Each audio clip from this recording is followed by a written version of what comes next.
एकीकडे राज्य शोकसागरात, दुसरीकडे मंत्रालयात 75 अल्पसंख्याक दर्जाची प्रमाणपत्र वाटली जातात, तेही ज्या खात्याचे मंत्री होते त्यांच्याच निधनाच्या दिवशी.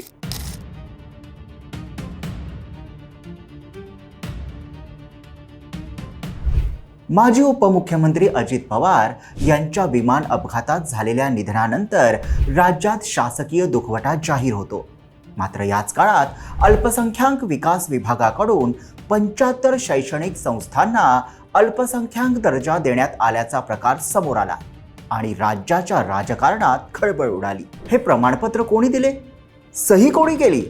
चौकशी नेमकी कोणाची होणार? आज या सगळ्या प्रश्नांची सविस्तर उकल आपण करणार आहोत. नमस्कार, मी विहंग ठाकूर. राज्यातील शिक्षण संस्थांना अल्पसंख्याक दर्जा देण्याची प्रक्रिया ऑगस्ट पासून स्थगित होती. मात्र 28 जानेवारी म्हणजेच अजित पवारांच्या अपघाताच्या दिवशी दुपारी 3:09 पहिलं प्रमाणपत्र जारी झालं. 28 जानेवारी ते 2 फेब्रुवारी दरम्यान तब्बल 75 संस्थांना अल्पसंख्याक दर्जा देण्यात आला. ही बाब माध्यमांनी उघड केल्यानंतर मुख्यमंत्री देवेंद्र फडणवीस यांनी तातडीने स्थगिती दिली आणि चौकशीचे आदेश दिले. पण प्रश्न इथेच निर्माण होतो, जेव्हा संपूर्ण राज्य शोकात होतं तेव्हा मंत्रालयात इतक्या घाईत निर्णय कोणी घेतले? तर या 75 प्रमाणपत्रांवर सही आहे अल्पसंख्याक विभागाचे उपसचिव मिलिंद शेणॉय यांची.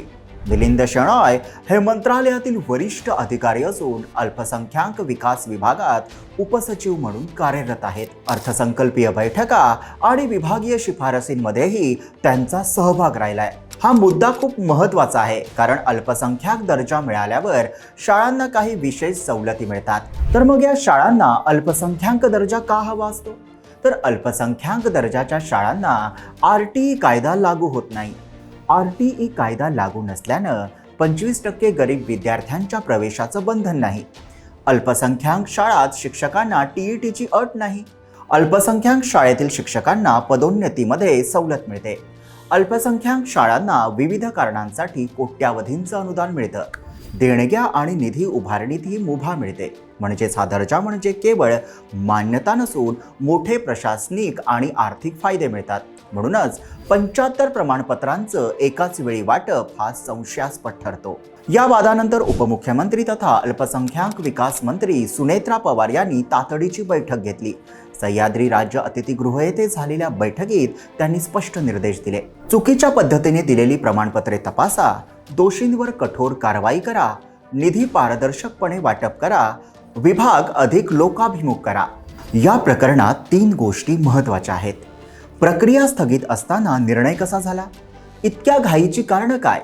त्या अधिकाऱ्याची जबाबदारी निश्चित होणार का? अल्पसंख्याक दर्जा हा संवेदनशील विषय आहे. तो राजकारणासाठी नाही तर समाजाच्या उन्नतीसाठी आहे. आता सर्वांच्या नजरा आहेत चौकशीतून काय सत्य बाहेर येते ते. तर घाईघाईने प्रमाणपत्रावर सह्या करणाऱ्या अल्पसंख्याक विभागातील दोषी अधिकाऱ्यांवर काय कारवाई व्हायला हवी? तुम्हाला काय वाटतं?